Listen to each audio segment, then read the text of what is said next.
Сайн байцгаана уу? Та бүгдийн өдрийн мэндийг хүргэе.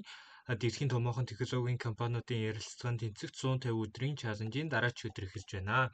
За өнөөдөр бидний бодох бодлого ямар бодлого вэ гэвэл Search in Rotated Sorted Array гэдэг нэртэй бодлого байна. За энэ ямар бодлого вэ гэвэл хэдүүлсэнд нь ямар нэг array өгөх нь байна. Энэ өмнө нь бол одоо ийм sorted буюу өмнө нь бол эренбэлдсэн байсан. Одоо тиг 1 тиг 1 2 4 5 6 7 гэд ирмэлцсэн байсан. Тэгээд энийг rotate буюу эргүүлээд эргүүлнэ гэдэг нь одоо ямар утгаар эргүүлнэ гэж байгаа вэ гэвэл зүгээр ингэнэ гэсэн үг. Одоо 1 тэг 2 4 5 6 7 гэдгийг өгсөн байдаг гэж бодоод энэгээр нь таслангуудаа энэ хэсгийг нь ихэнд нь бичээд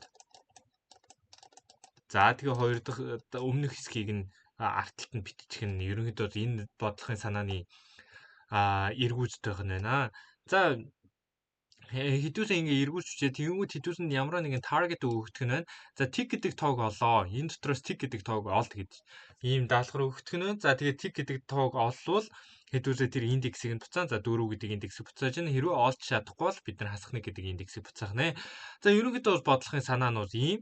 За тэгвэл энэ бодлого яагаад lead code төр medium гэдэг одоо юутай байгаа юм бэ? Difficulty буюу одоо тэр хүнд хэцүү те тэр шат нь ягаад ийм хүнд одоо medium гэдэг юутай байгаа юм бэ гэхээр энэ бодлого одоо зүгээр ингээ бодогчч болж штэ. За тэг гэдэг тоо өгдлөө гэж бодоход хэдүүсээ 4 тэгтээ тэнцүү юу үгүй 5 тэнцүү юу үгүй 6 тэнцүү юу үгүй 7 тэнцүү юу үгүй за тэг гэдэг тоог ингээ шууд олчиж байна. Нэг нэгээр нь хайж яваад те. За тэгээд нэг нэгээр нь хайж яваад олох time complexity бол O of n байна.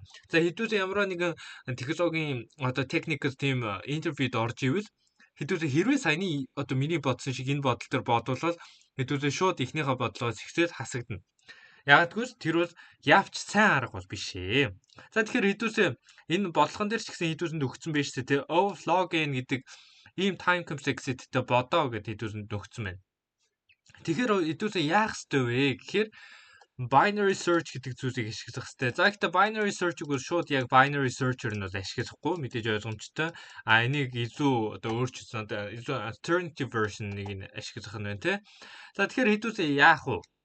За хамгийн ихтэй хэдүүсээ бодож үзье. За зүгээр хэдүүсэнд нь тийм эренбэлдсэн array өгөгдсөн байдаг гэж бодоход хэдүүсээ нэг иймэрхүү зүйл зурх бах те. Яг тэр эренбэлдсэн юм чинь одоо ингээ явна штэ. Их нь баруун талдаа бага нь зүүн талдаа гараад явна те. За тэгвэл хэдүүсээ голоор нь тасалчлаа. Тэгээд энд байсныг нь ийшээ авчираад энд байсныг нь ийшээ авчирчлаа те. За тэгэхээр хэдүүсээ энд байсныг нь одоо ийшээ авчирна. Энд байсныг нь энд авчирна гэсэн үг штэ. Тэгэхээр хэдүүсээ ямар юмтай осож байгаа вэ? Ийм юмтай осож байгаа байхгүй. За энэ нь ингээд өшөөсөө.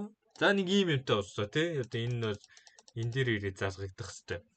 За хэдүүсээ ийм нэг графиктэй болчлоо. Ийм графиктэй болчихж байгаа юм чи хэдүүсээ тиг гэдэг тоог олсон шүү дээ. Тэгээ энэ дотор бас тиг байгаа гэд хэдүүсээ бодчихлоо шүү дээ. За тиг гэдэг тоог олохын тулд хэдүүсээ яах вэ гэвэл одоо binary search ашиглаж байгаа юм чи хэдүүсээ угаасаа S R mid гэдэг зүйлтэй байгаа шүү дээ тий. За энэ array хэдүүсээ биччихээ 4 5 6 7 тиг 1 2 S R. За тэгэнгүүт эндээс хэдүүсээ mid гэдэг pointer-ыг нь олвол mid гэдэг pointer бол 7 дээр гарч ирнэ тий. Тэгэхээр энэ portion-д нь гарч ирнэ гэсэн үг шүү дээ. Энэ талд нь гарч ирнэ гэсэн үг тий. Тийм учраас mid нь бол энэ хавцаа гарч ирж байна гэсэн үг ээ. Тэгэхээр mid нь энэ хавцаа гарч ирж байгаа юм чи хэдүүсийн target бас тэг шүү дээ. Тэгэнгүүт хэдүүсээ бас мэдчихлээ тий. Хэдүүсийн target тэг mid гэдэг одоо энэ mid дээр байгаа 7-оос бол тэг бага байна. Тэг бага байгаа юм чинь тэр таргетанд бага байгаа юм чи хэдүүсээ энэ талд нэг бол байж болно. Альсвал энэ талд байж болж байгаа зү. Яг тэгвэл хэдүүсийн таргет 7-оос бага гэдгийг хэдүүсээ мэдчихэж байгаа. Тийм учраас хэдүүсээ яах вэ гэвэл энэ S дээр байгаа. За энэ S дээр байгаа гэхээс илүүтэйгээр энэ portion дотор энэ шулуун дотор энэ тэг гэдэг тоо агуулгаж байгаа мó үгүй юу гэдгийг хэдүүсээ ихсэд осчихно. Мэдээж агуулгахгүй байгааг нь хэдүүсээ харчихлаа штэ.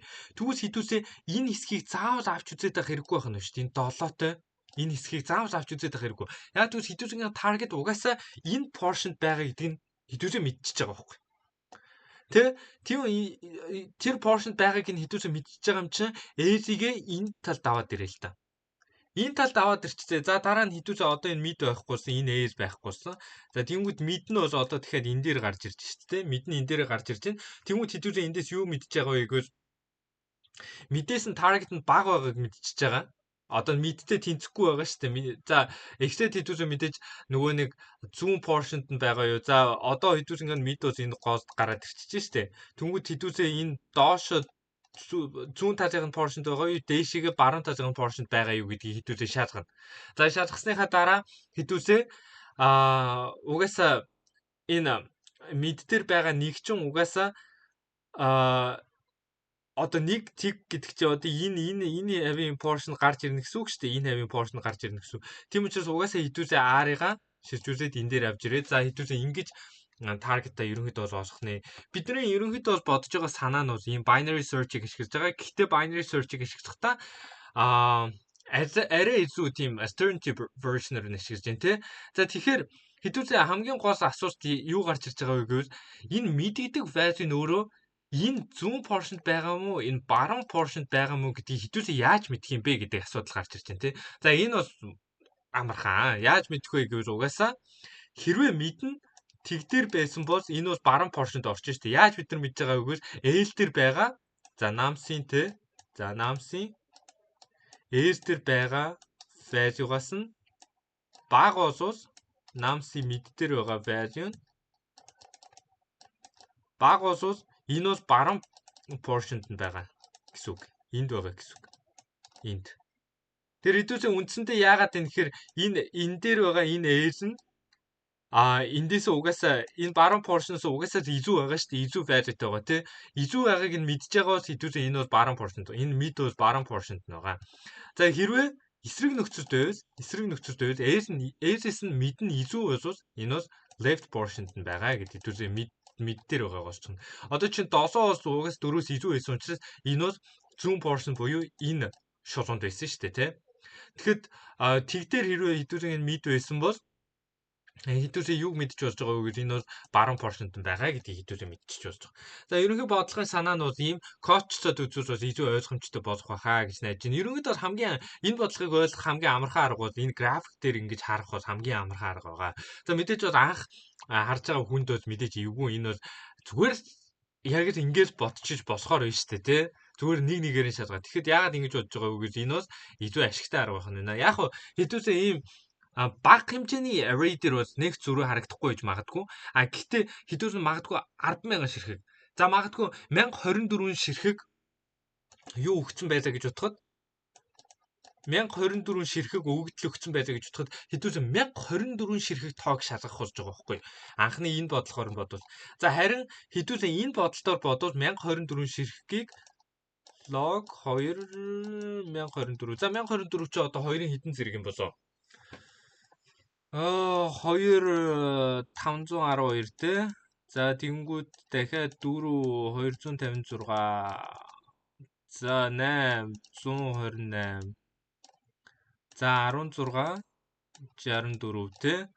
Тэгэхээр чинь хэд юм? 16 чи 2-ын 4 зэрэг 2-ын 6 зэрэг гэхээр эн чинь 10 гарах юм шүү дээ. 10 удаагийн шалгаж тэгт хідүүлээ хариугаа олох нь шүү дээ. 1024 өгөгдөл өгсөн баг. Тэгэхэд өмнөх бодлогоор нь бодвол хэдүүлээ 1024 ширхэг шалгалтыг хийх нь.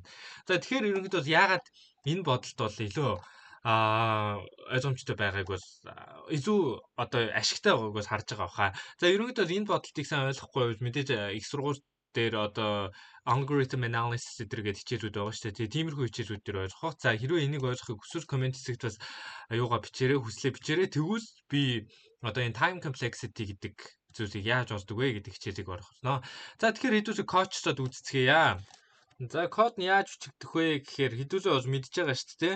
Хэдүүлээ new хэрэгтэй вэ гэвэл left pointer хэрэгтэй, мөн right pointer хэрэгтэй те. За ингээд. За тэгээд хэдүүлээ одоо search шууд ихсүүлчих болно шүү дээ ингээд. За search ихсүүлэхэд хамгийн түрүүнд хэдүүлээ угаасаа mid pointer болох хэрэгтэй. Тэстэй голынхоо элементийг олох хэрэгтэй. Голын элементийг олохын тулд за ерөнхийдөө бол энийг бас зүгээр математик тооцооллыг нь хийгээд үзвэл яагаад ингэж хийж байгааг бол ойлгох бах. Ерөнхийдөө бол энэ математик талаас авч үзэхэд одоо компьютерийн математик чинь бас арай өөрчлөлт энэ дэр int гэдэг value-г авч байгаа учраас бид нэр голынхоо pointer-ыг ингэж олвол илүү одоо юу safe те изүү тийм алдаа багтаа гарна. За тиймгүүд хэдүүсээ мэдээ угаасаа ус тийм чи хамгийн ихний амархан юугаа биччихээс та нөхцлөө биччихээ те. Хэрвээ мэдэн таргеттайгаа тэнцүү байвал хэдүүд яах юм бэ гэвэл мэдээ буцаачих штэ угаасаа. Тэг гоцынх нь низментийн шууд нөгөө нэг таргеттайгаа тэнцүү гарчвал хэдүүсээ шууд гоцынх нь низментийг буцаачин те. За нөгөө өөр нөхцөлд яах юм бэ гэвэл хэдүүсээ одоо шалгах хэрэгтэй юм штэ. Хэрвээ ээжээсээ намсын мэднэ изүү гарчвал энэ өөрөө юу гэсэн үг юм? Биднэрт энэ юу гэсэн үг вэ гэвэл мэднэ бол left portion буюу одоо хэдүүс харсан шүү дээ. 7 дээр хэдүүс мэднэ гарч ирсэн чинь 7 ч угаасаа энэ 4 гэдэг left pointer-оос изүү байгаа учраас хэдүүс энэ left одоо зүүн талдаа байгаа portion дээр шалгах хэрэгтэй юм шүү дээ тий. Хэрвээ намсын edges target нь их буюу as-ус target нь за үндсэндээ бас тэр portion дотор нь байвал яах вэ гэдэг тийм зүйлийг хэдүүлээ энд хийж байгаа байхгүй. Хэрвээ энэ portion дотор нь байвал хэдүүлээ угаасаа R-ыг аваад ирнэ шүү дээ. R-ыг яаж авч ирэх вэ гэвэл ингэж аваад ирнэ шүү дээ. Хэрвээ үгүй бол яах юм бэ? Ийм биш бол яах юм? Бүр энэ edges нь багасаад юм уу? Edges нь багасаад явцсан байвал яах юм? As-ус за edges нь багасаад явцсан байвал яах юм бэ гэдгийг хэдүүлээ авч үзье. За тэгвэл угаасаа мэд дээр нэмгэнэ шүү дээ. Тэ? Ээс нь мэд дээр нэмгэнэ. За тэгэхээр эндээс угаасаа хэдүүлээ харсан шүү дээ 7. Тэнгүүд угаасаа tick гэдэг энэ target нь 4 5 6 гэсэн энэ portion дотор угаасаа агуулгадах нь тодорхой шүү дээ. Тийм учраас хэдүүлээ tick гэдэг юуг олохын тулд энэ баруун талынхаа portion-ыг шалгаж үзэх хэрэгтэй юм тий. Баруун талаа array-ийнхаа баруун талыг шалгаж үзэх хэрэгтэй. Тийм учраас хэдүүлээ ээжигээ ийшээ авдаг шүү дээ. За тэгвэл бүр эсрэг нөхцөлд нь яах юм бэ?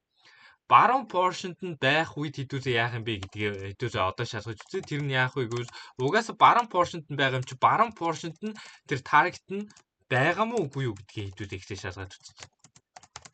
Баруун поршонд нь байгаа мó үгүй юу гэдгийг. За баруун поршонд нь хэрвээ байвал яах юм бэ гэвэл угаасаа ээжигээ аваад ирнэ шүү дээ. Тэр таргет нь баруун поршонд нь байв. За баруун поршонд нь байхгүй бол хэдүүлээ R-ыг доошогоо одоо доотлогоо юу авч үзсэн гэдэг нь одоо үндсэндээ бол юу гэсэн үг вэ гэхээр одоо жишээ нь хэдүүлээ 7 гэдэг юуг олох гэж бодоход tick гэдэг юун дээр хүрээд ирсэн. Тэнгүүд угаасаа хэдүүлсэнд баруун поршонд байхгүй гэдэг нь ойлгомжтой болонгоо шууд 7-оор орж байгаа гэж ерөнхийдөө ойлгож болох нь. За тэгээд хэдүүлээ хэрвээ олдохгүй бол хаасах нэг хий гэсэн шүү дээ. За ингээд ерөнхийдөө хэдүүлэг бодлого болох хаа гэж найдаж байна. Хэрвээ хэдүүлээ ямарваа нэгэн сонин алдаа гаргаагүй бол за нэг юун дээр алдаа гаргаж дээ. За магадгүй энэ дээр за тэнцүү байх үгээс боломж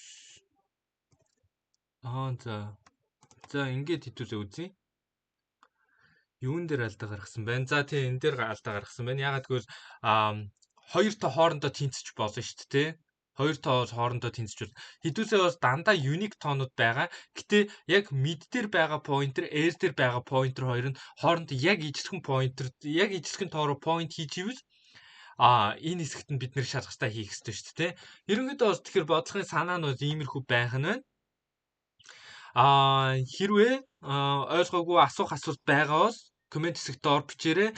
Харин одоо binary search-тэй илүү холбоотой асуултууд юм уу as-ус binary search-тэй холбоотой хичээл оруулахыг хүсэж ивэл комент хэсэгт мөн бичээрэй. Тэгээ өнөөдрийн хичээл таалагдсан байх гэж найдаж байна. Өнөөдрийн хичээлтэй хамт байсан та бүгдтэй баярлалаа. Бичлэг таалагдсан бол лайк болон subscribe дараарай.